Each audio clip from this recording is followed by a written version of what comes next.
Good morning. My name is Ryan Paul. I teach history here at SUU, and I am the director of Eccles A.P.E.X. And on behalf of myself and the entire Eccles A.P.E.X. team, Lauren Bird, Kayla Marsh, and Elena Moreno, I would like to welcome you to the 2026 Grace A. Tanner Distinguished Faculty Lecture, American Independence, Stories of Freedom, Struggle, and Resilience. I'd also like to thank the Grace A. Tanner Center for Human Values, Dr. Danielle Dabrowski and Shari Thacker, the SUU Faculty Senate Committee that selected Dr. Oriel's lecture, Dean Jean Bereen of the College of Humanities and Social Sciences, the Gerald R. Sherritt Library, and the Provost's Office for making this event possible. I'd like to remind you that today's conversation will continue this afternoon at 3 p.m. on Thunder 91.1 and on the Eccles A.P.E.X. Radio Hour podcast. Dr. Michelle Oriel is an associate professor of history here at Southern Utah University. She earned her BA at Brock University, her MA at Queen's University, and her PhD at Syracuse University in 2010. She teaches the survey course in American history as well as upper division courses on colonial and revolutionary America, the early American Republic, the history of American journalism, and the history of gender in early America.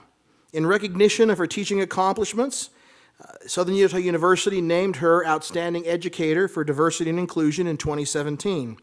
Her research focuses on the politics and print culture of post-revolutionary America and the Atlantic world.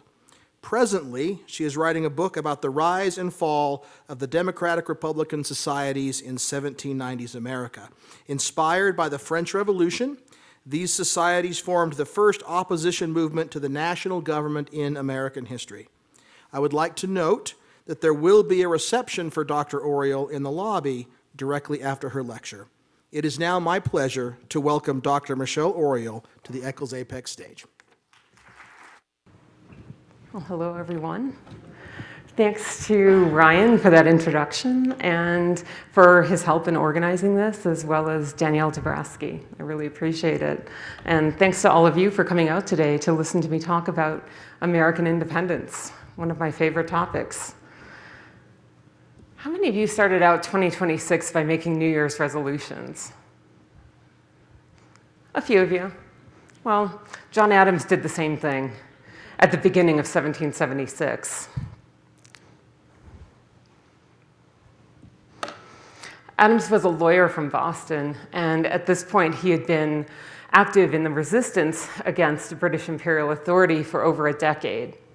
In January of 1776, he was headed to Philadelphia, where the Continental Congress was meeting, and Adams was serving as a delegate from Massachusetts to that Congress.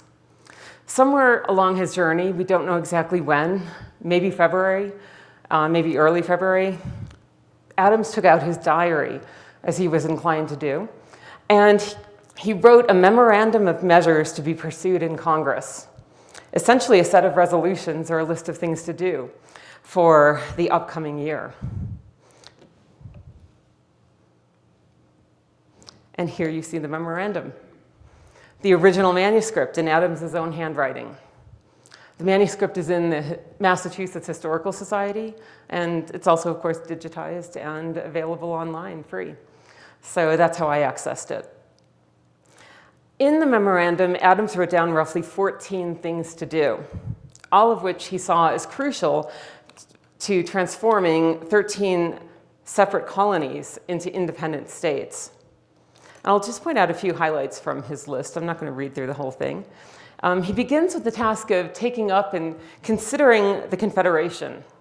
By that, he means the Articles of Confederation, the first framework of government of the United States.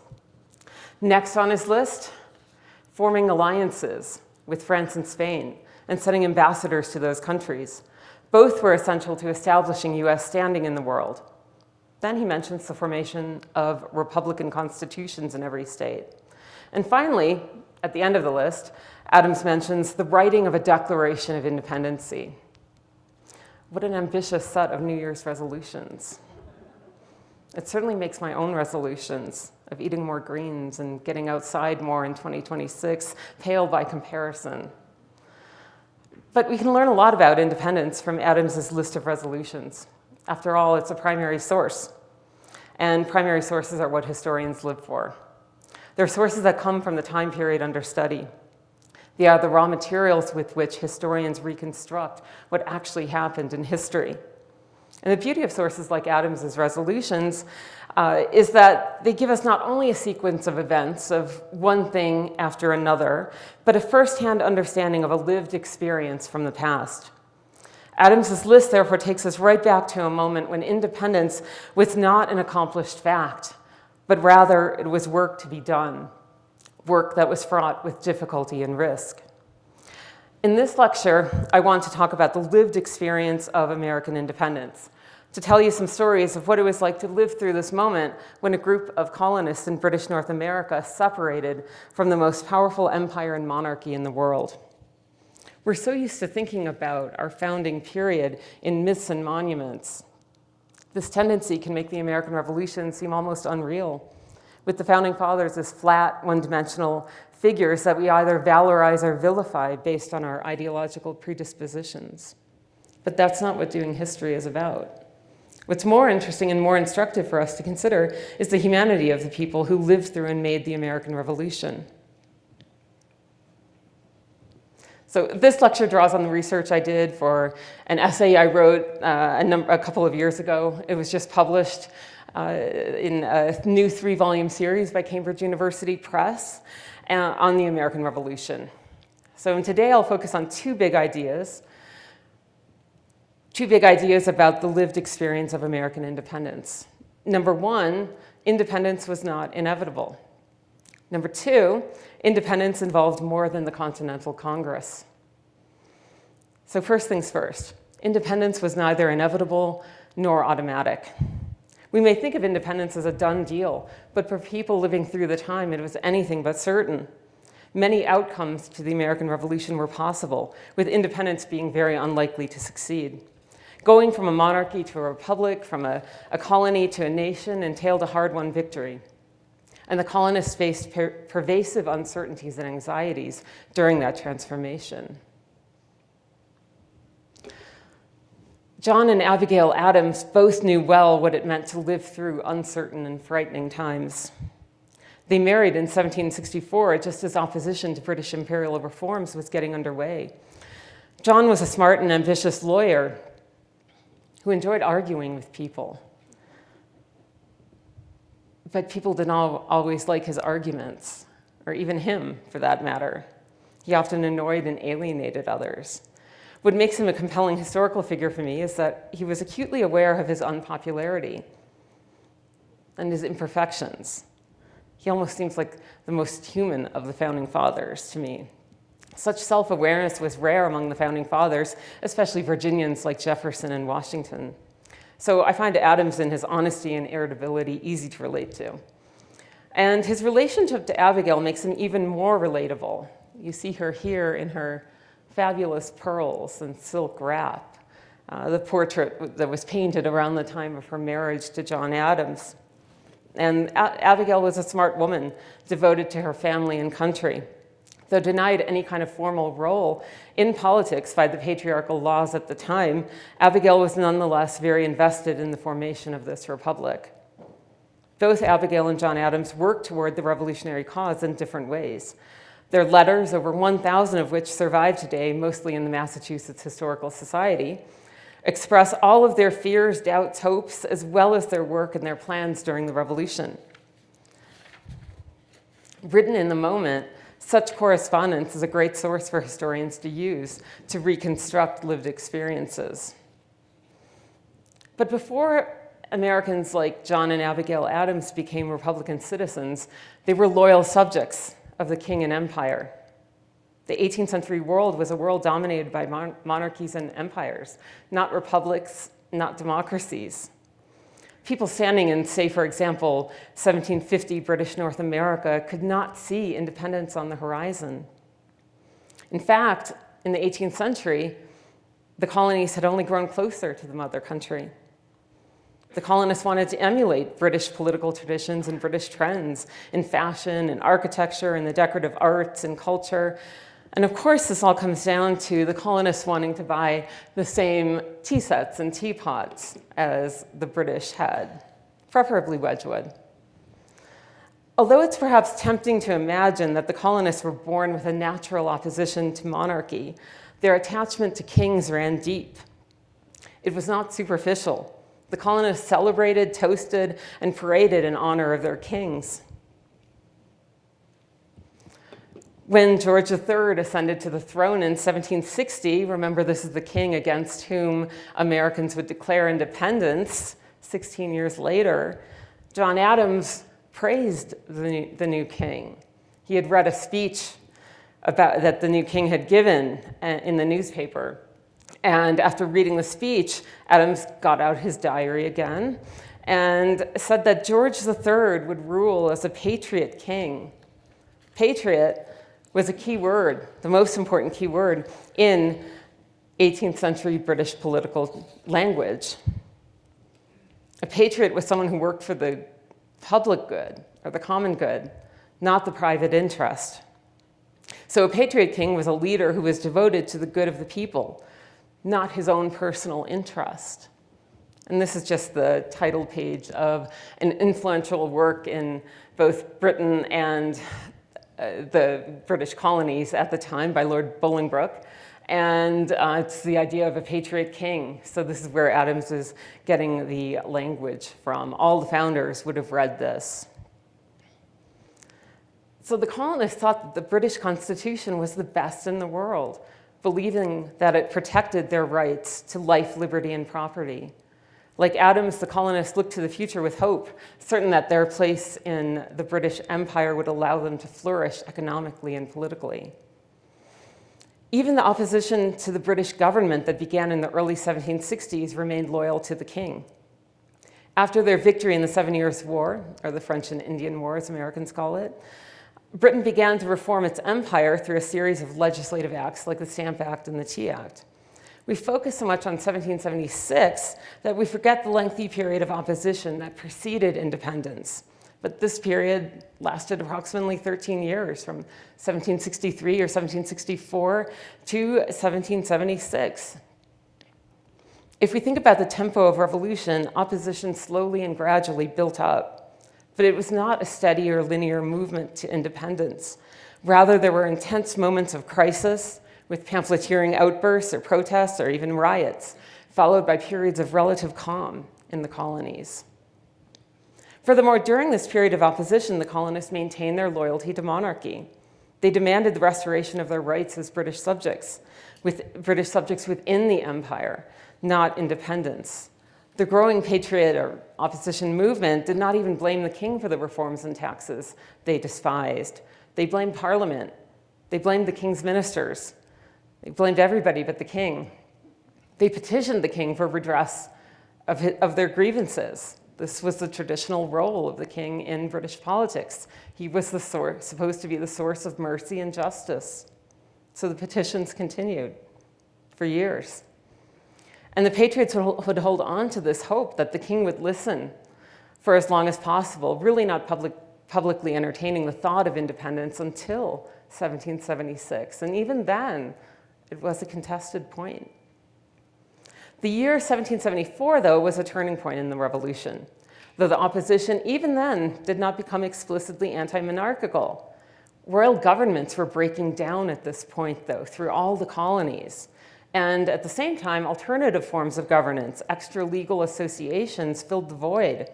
So the most notable of these associations was the Continental Congress that began to meet in September 1774. As an extra-legal assembly, Congress met outside or beyond the boundaries of the law. It was not sanctioned by the British government. Whether a person viewed it as a legitimate assembly or not depended on their political allegiances. The Loyalists said it was illegitimate and illegal. The Patriots argued otherwise. As a delegate to the Congress, Adams was far away from his family, but he relished the experience of serving in Congress. With glee, he described Congress as a schoolhouse for statesmen. He had been a teacher for a few years, but that didn't work out. But he still was, as we say at SUU, a lifelong learner. There, colonists like Adams had the opportunity in the Continental Congress to meet great men from the other colonies. That's when Adams first met Jefferson, Washington, Patrick Henry, and others. He learned how to act on a bigger stage beyond Massachusetts. All the founders did at the Congress. And Adams, always compelled to speak his mind, would emerge as an important leader in Congress. And no one worked harder in Congress than Adams. My time is too totally filled from the moment I get out of bed until I return to it, with visits, ceremonies, company, business, newspapers, pamphlets, etc., etc., etc., Adams complained. The hours were indeed long. Adams woke up before dawn. Then he wrote letters to colleagues, friends, and family, the 18th century equivalent of texting your friends and family and scrolling through social media before work. Afterwards, he'd head to the Pennsylvania State House. Well, during the First Continental Congress, he'd head to Carpenter's Hall. Second Continental Congress was the Pennsylvania State House, now more commonly known as Independence Hall. So Congress met there every day but Sunday. Mornings in Congress were devoted to committee meetings. Adams served on 23 committees in total. I feel a shudder among all my colleagues at that thought. But Adams worked with a real attention to detail and devotion. Then the full Congress met every afternoon with debates and business until 5 or 6, or sometimes even 7. And in the evenings, delegates gathered in smaller groups in Philadelphia's taverns to dine, socialize, and further discuss matters of Congress. Don't feel too sorry for Adams, by the way. Philadelphia had an impressive number of taverns. Just 5 years before the Congress began meeting, there were an estimated 178 taverns in the city. And this is in a population of about 28,000. Do the math for Cedar City. No wonder Adams bragged to Abigail at one point about feasting on Philadelphia beer. He was quite the foodie. I mean, he would be a foodie today, as letters are filled with what he was eating. So you can imagine him, today having an Instagram feed.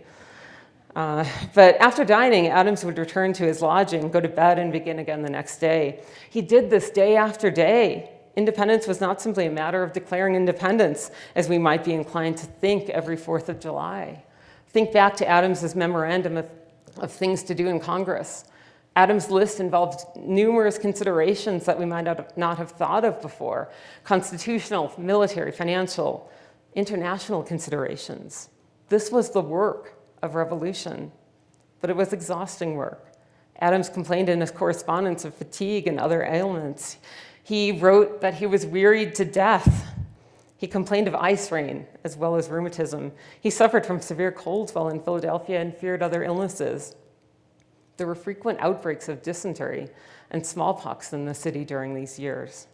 But coping with illness and disease outbreaks was part of the lived, embodied experience of independence. So was anxiety. In 1774, John wrote to Abigail, "We live, my dear soul, in the age of trial.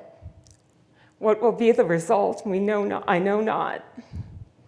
At that point, the British government had shut down Boston Harbor. Trade was the lifeblood of this port city. But Bostonians could not trade. In an attempt to coerce the people into submitting to British laws, the British government also replaced the civilian government of Massachusetts with a military one. It was a scary time. Adams's fear expressed in his letter helps to put us in the shoes of the people at the time. John and Abigail did not know what the future would hold for them and their country. By May 1775, the war with Great Britain had already started with the Battle of Lexington and Concord. The question Adams pondered as he returned to Congress was whether the other colonies would support Massachusetts or not. Would they back away to preserve themselves? Support was not guaranteed. With great relief then, John wrote to Abigail at the end of the month, "The Congress will support Massachusetts." Congress formed the Continental Army. They appointed George Washington as commander, and they mobilized militias in every colony. But that was war, not independence. It's important to understand that the Revolutionary War began more than 15 months before independence. Even when the colonies would met together in Congress during wartime, unity was not automatic, especially on the question of independence. Those 13 colonies all had different historical origins, different economies, different societies, different religions. Each of the individual colonies in the 18th century had a greater connection to Great Britain than it did to any of the other colonies. That is, Massachusetts was more connected economically and politically to Great Britain than it was to South Carolina or Pennsylvania. There simply wasn't much travel or trade among the 13 colonies. In fact, the British imperial authorities always assumed that the colonies would never be able to coordinate a unified resistance amid such diversity. As relations between Great Britain and its mainland colonies deteriorated through the rest of 1775, John Adams warned Abigail that they must prepare their minds and hearts for every event, even the worst. By the worst, Adams meant political subjugation. This was a moment when King George III had declared the colonies in rebellion and announced he would be sending tens of thousands of troops to restore order to the colonies, a terrifying prospect for the Patriots.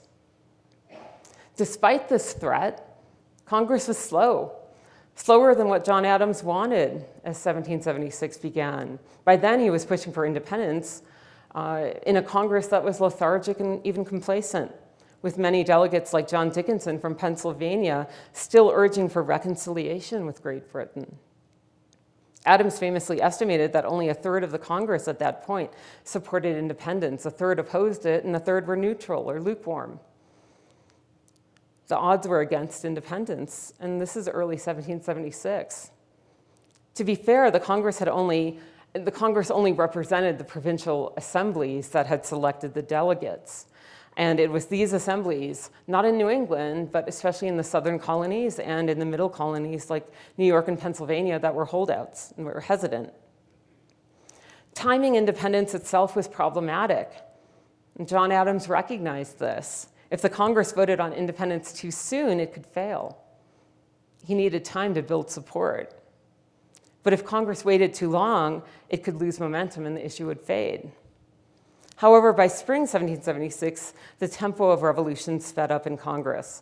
Every post and every day rolls in upon its independence like a torrent, Adams observed. A flurry of activity brought the issue forward in Congress.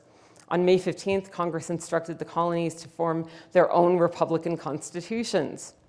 Some of the colonies had already begun to do this. On June 7th, the Virginian Richard Henry Lee proposed the actual resolution on independence before Congress, that these united colonies are and of right to be independent states. But there were still setbacks. On June 8th, the debate began, but 2 days later, Edward Rutledge, a conservative delegate from South Carolina, succeeded in having the debate delayed until July 1st. In the meantime, a committee, including Jefferson, Franklin, and Adams, formed to write a declaration explaining the causes of the separation from Great Britain so they could be ready if independence actually happened. But the key word here is if. The vote on independence went down to the wire. It was still uncertain whether there would be enough votes in early July. After Congress debated the subject on July 1st, 9 colonies informally supported independence. 2 opposed it, Pennsylvania and South Carolina. 1 colony's delegation was divided, Delaware, and 1 colony abstained, New York. On the morning of July 2nd, then, the vote took place. Those two colonies, South Carolina and Pennsylvania, switched their votes to the affirmative to display unity. Caesar Rodney arrived at the last minute to break the tie among the Delaware delegates in favor of independence. Although New York abstained, Congress went ahead and voted to adopt the resolution on independence. Finally, on July 4th, Congress approved the Declaration of Independence. At that time, however, the vote was more important than the declaration. The vote was what created the United States as a new nation among the powers of the earth, and not just any power, but a republic. This is why Adams believed July 2nd would be celebrated thereafter as the great anniversary festival, not July 4th. We've been doing it wrong all these years. But this was not the first time Adams would be wrong about the shape of the future. Nonetheless, Adams captured the spirit of the moment in a letter to his wife. "You will think me transported with enthusiasm, but I am not. I am well aware of the toil and blood and treasure that it will cost us to maintain this declaration and support and defend these states. Yet through all the gloom, I can see the rays of ravishing light and glory. I can see that the end is more than worth all the means, and that posterity will triumph in that day's transaction." And when you get used to reading Adams's correspondence, the moments when he's really positive and sunny and glowing kind of stand out. And this is one of those moments. So Adams still allowed himself to feel some hope as America moved forward in the struggle. Independence had not been inevitable. Indeed, it was the result of hard work in Congress and outside Congress.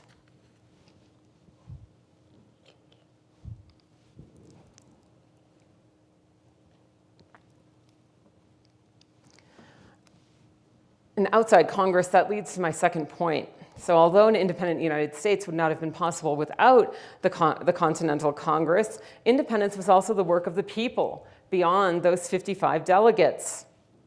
Where's that painting by John Trumbull? The 18th century phrase for this was the people out of doors. The people in the streets, the people meeting in taverns, the people meeting in associations and parades and protests, even riots. What we might today call grassroots political activity.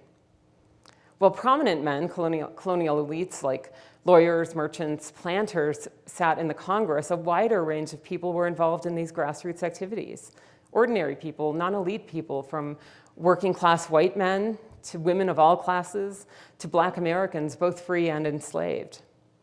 Like the elites in Congress, these groups would also stake their claim to independence. And an ambivalent and sometimes hostile attitude developed among the colonial elite towards this non-elite political participation. Sometimes the elite appealed to and drew on popular support, using it to strengthen their cause. Other times, they feared it or sought to suppress it. In addition, not everyone supported independence, and this included Black loyalists who fought for the crown in return for freedom, and indigenous nations which largely sided with the British to protect their lands from encroachments by white settlers. By early 1776, public agitation for independence actually outpaced Congress. And it was in part due to popular pressure in Philadelphia and across the colonies that Congress was forced to act decisively by early July. Meeting in the Pennsylvania State House, the delegates to Congress only needed to walk outside into the State House yard to see the people in action. The State House yard was a large public green space. It's about the size of a city block. And it was an important civic space during the colonial period, and it became a scene of much popular political activity during the Revolution. Sometimes as many as 8,000 people would gather in the State House yard. The population was only about 30,000. In May 1776, 4,000 Philadelphians turned out in a heavy rain to protest the Pennsylvania Assembly, which was meeting next door to the Continental Congress. Dominated by the Quaker elite who were pacifists, the Pennsylvania Assembly was continuing to instruct its delegates to Congress not to vote for independence. So the people out of doors, essentially the crowd, forced the Assembly to dissolve and established a new government with representatives amenable to independence. This dissolution of one state assembly by the people was something that Congress, the delegates to Congress would have witnessed firsthand in the months leading up to independence. Beyond Philadelphia, too, support for independence gained force. Towns and communities throughout the colonies produced their own declarations of independence. Did you know that there was more than one Declaration of Independence? Historian Pauline Mayer's research turned up 90 of these local and state declarations drawn up from April to July of 1776. These declarations belonged within the English political tradition of asserting rights through addresses, petitions, and declarations. They reflected local debates and sometimes functioned as instructions to congressional delegates. As local communities put the principle of popular sovereignty, we the people, into practice. Here's just an example of one such declaration from the town of Natick, Massachusetts. On June 20th, 1776, The people gathered in a town meeting, a foundational institution of New England politics. They resolved that should the Honorable Continental Congress declare these American colonies independent of the Kingdom of Great Britain, we will, with our lives and fortunes, join with the other inhabitants of this colony and with those of the other colonies in supporting them in such a measure. People were very wordy in the 18th century. Though the town put their support of independence in the hypothetical and conditional, should or if the Congress declare independence, they quickly expanded on their resolution. If we may be permitted to suggest our opinion, the sooner independence has come into, the fewer difficulties we will have to contend with. These local declarations of independence, originating not just from New England, but from all parts of the colonies, put pressure on Congress to act. The American Revolution put people into the habit of writing and signing instructions and declarations to their representatives. They wanted their voices heard. Even the Loyalists did this. They issued their own declarations. We could consider them declarations of dependence.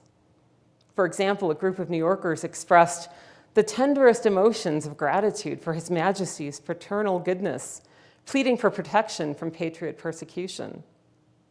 They regretted the calamities of war and sought to restore order and peace to the colonies. 1 month later, 547 New Yorkers signed another declaration to the British, lamenting the most unnatural, unprovoked rebellion, a copy of which was sent to London. Through these addresses, Loyalists asserted their conception of the proper relationship of dependence between king and subject. Often in American memory, Loyalists are remembered, if they are remembered at all, as an elite. But in truth, Loyalists came from all economic ranks, from the wealthy to the poor. They comprised an estimated 20% of the colonial population and an estimated 75,000 men and women left the US for Great Britain and other parts of Britain's empire, such as Canada and the Caribbean, even India. These men and women, therefore, experienced the war for independence not as something glorious, but as a cruel civil war that exiled them from their homeland and turned them into refugees.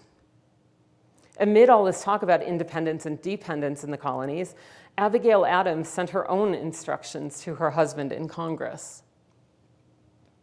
Abigail advised John that the new Republican constitutions being written in the states remember the ladies, her words. The men in power, she said, should be more generous to women than their ancestors had been. By that, she meant that the new laws must recognize the personhood of women. The early modern practice of coverture upheld a legal framework that rendered married women dependent on and subject to their husbands. A married woman had no separate legal, political, or economic existence outside of marriage. Instead, her identity was covered by that of her husband. This meant that any property she owned became that of her husband's upon marriage. The law sanctioned domestic violence, and even a woman's children belonged not to her, but to her husband. So if she left him or divorced him, she'd never see them again. Nonetheless, the lived experiences of women like Abigail, especially during the Revolution, implicitly challenged this legal framework. While her husband was serving in Congress, Abigail was demonstrating a persistence of her own. She was running her household through the siege of Boston and a smallpox pandemic. In the 18th century, the husband was the head of the household, but during a time of revolution and war, many husbands like John were away, and then the women became what they called them deputy husbands. Yes, in the 18th century, they couldn't come up with a term for authority that was not masculine. Abigail's work entailed a lot of decision-making about not only raising her children, but also running the family farm and the family's finances. One historian commented that Abigail ran her household like a CEO today would run a successful corporation. Though the men who led the revolution, including Abigail's own husband, were not ready to include women within the laws of the new republic, Abigail's demand to remember the ladies reflected the spirit of independence in the air. In 1776, people were thinking big. She dared envision a more egalitarian order of gender relations than had existed under colonial patriarchy. Men should willingly give up the harsh title of master for the more tender and endearing one of friend, she told John, before signing her own letter, "Your ever faithful friend." And even after her husband laughed off protecting women's rights, which irritated Abigail to no end, she would not let go of the issue. But before I get to that, I just want to point out that this is the famous Remember the Ladies letter, and I think this is why you sometimes have to go back to the actual manuscript source.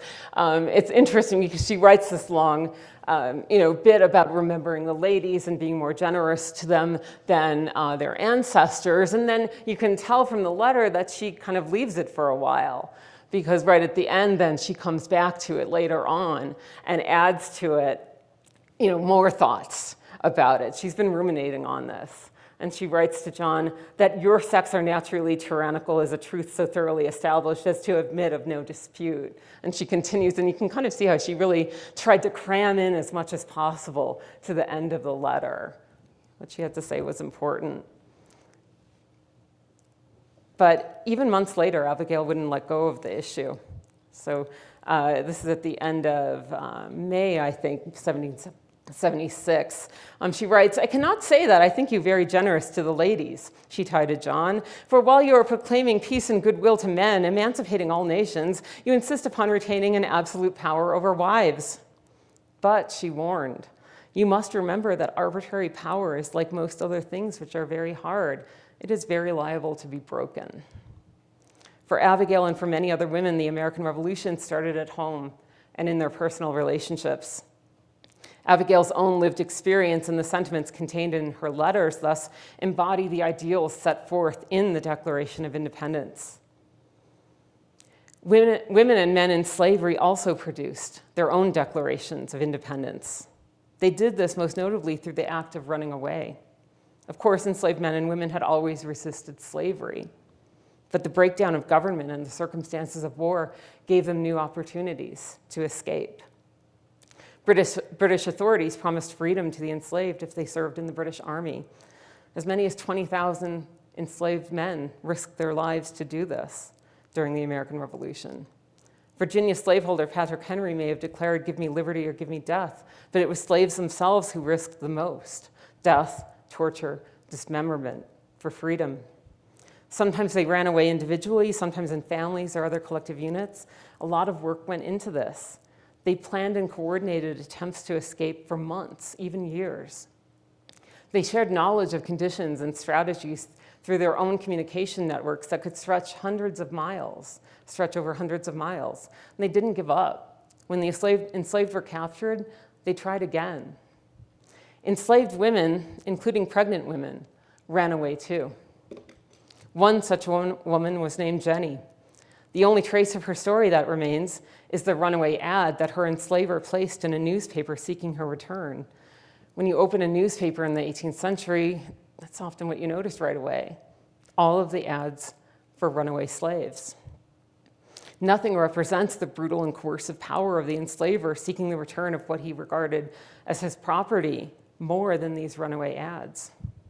Ironically, historians have increasingly used these sources and the detailed physical descriptions contained in them to gain insight into the enslaved and to humanize them. So maybe you can start to form a picture in your mind of Jenny, a woman in her mid-20s, about 5'2", who escaped from a plantation in Petersburg, Virginia, in September of 1776, with her 2 or 3-year-old daughter named Winnie. The ad described her as being very big with child. She was several months pregnant.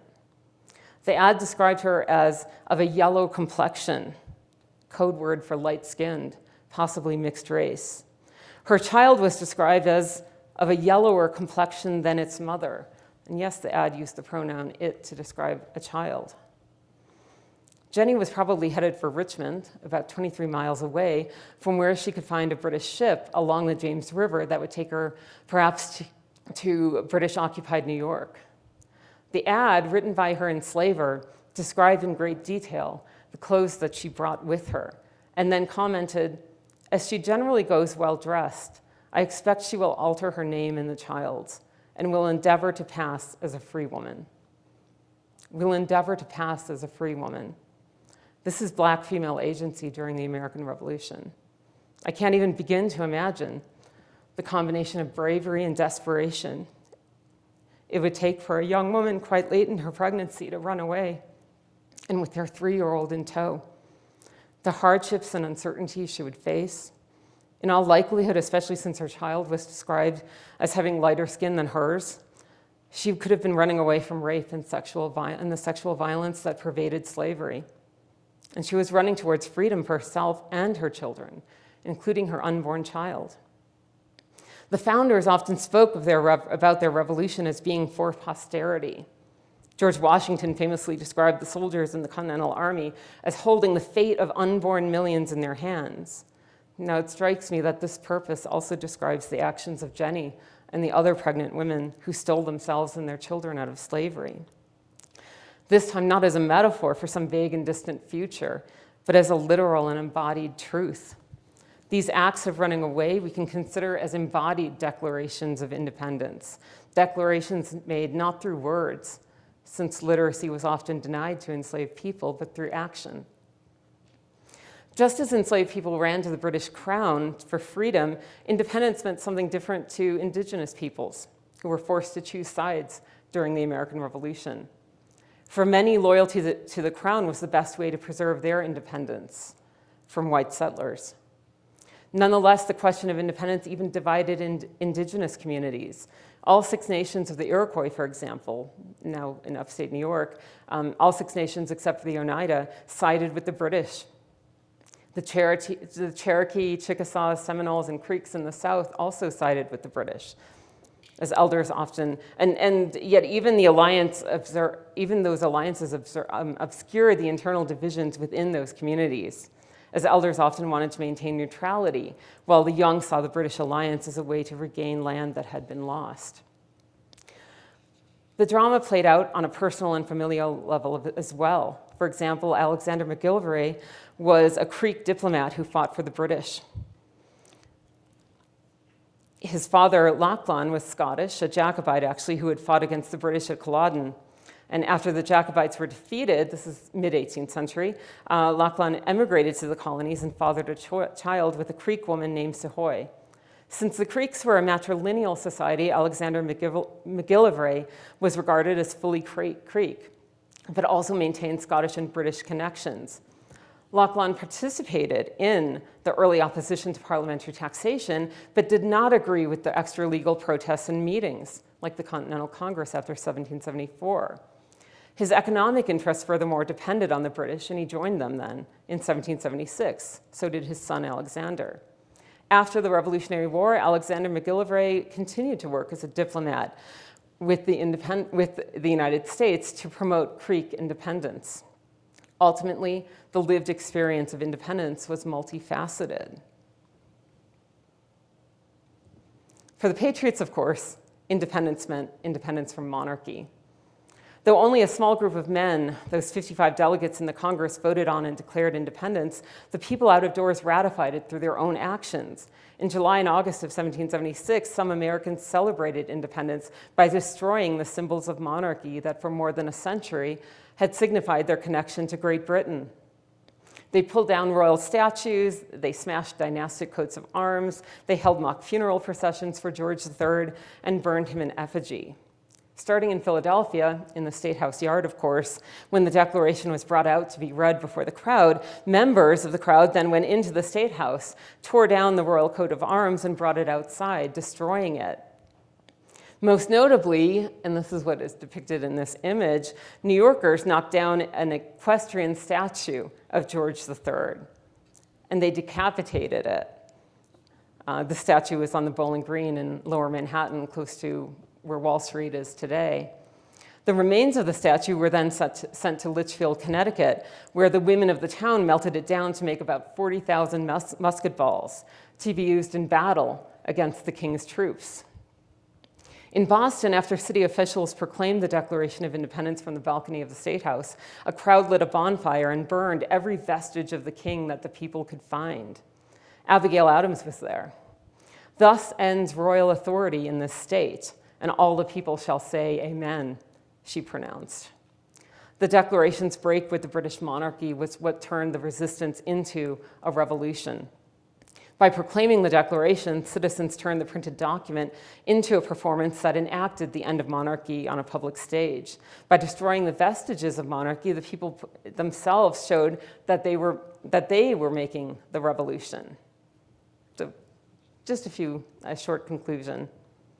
What I did in this lecture, as well as in the larger essay in which this is based, is bring together a political narrative and a social history of independence. These are two strands that are often considered separately, but in reality, both are essential to understanding the lived experience of independence. A study of the day-to-day workings of the Continental Congress, of which I gave you a glimpse here, is... Sorry, I'm getting my pages out of order. Oh, it seems like I'm missing my final page. The study of the day-to-day workings of the Continental Congress alongside a social history of the period, I think helps give us a more human understanding of what it meant to live through this very terrifying and frightening and uncertain time. I think that trying to understand the lived experiences of history can help us to humanize the past, and in affirming the humanity of people in the past, we affirm and understand our own. Oh, that's just a royal coat of arms, the Hanoverian royal coat of arms, all the Georges who ruled Britain in the 18th century. And then the destruction of the King George statue in New York. There's a lot of folklore surrounding it, but a fragment of the horse's tail actually survives. And of course, it's in the New York Historical Society. But I just want to end with an image. I quite like these, how it started, how it's going.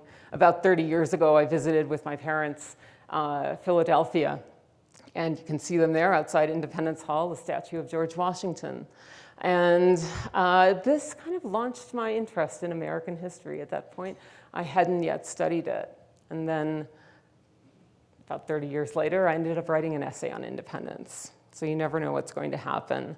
But be careful of what historical sites you visit. Thank you, everyone.